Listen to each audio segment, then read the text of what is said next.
Raindrop, drop top, smoking on cooking the hot pot, fucking on your bitch, yeah, cooking up dope in the crock pot. We came from. Ok và xin chào các bạn, chào mừng bạn đã quay trở lại với channel của mình là HTK Hiệp.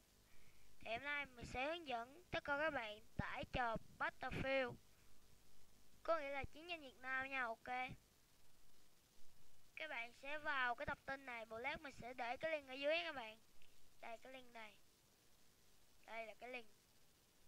Ok, đó 1,1 GB, máy dưới 2 GB cũng chơi được nha các bạn, nhưng mà có đều nếu máy này yếu á tải cỡ 2 tiếng, máy mình vừa tải cỡ 1 tiếng ấy. Đấy, sau rồi các bạn bấm vô này nè, để về đợi trong vòng 30 phút giống như vậy.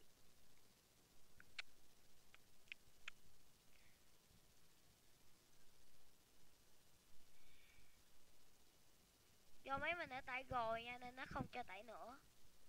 Đấy, thế thôi. Ok, tắt đi. Khi các bạn tải về xong, mình sẽ vào cái phần này. Đấy, sẽ có một cái thư mục này. Các bạn sẽ bấm vào nó và bấm inject here. Khi mà nó tải xong, nó sẽ ra một đống cái thư mục này.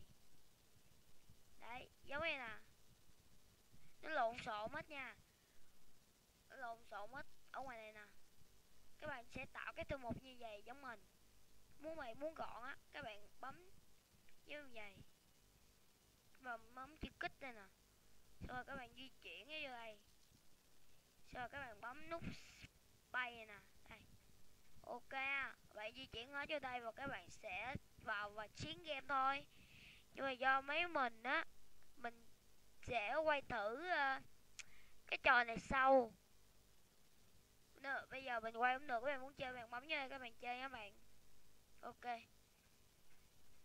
cảm ơn các bạn đã theo dõi clip này. Nếu các bạn thấy hay thì hãy ấn like và share và subscribe cho channel của mình nhé. Cảm ơn các bạn, xin chào và hẹn gặp lại.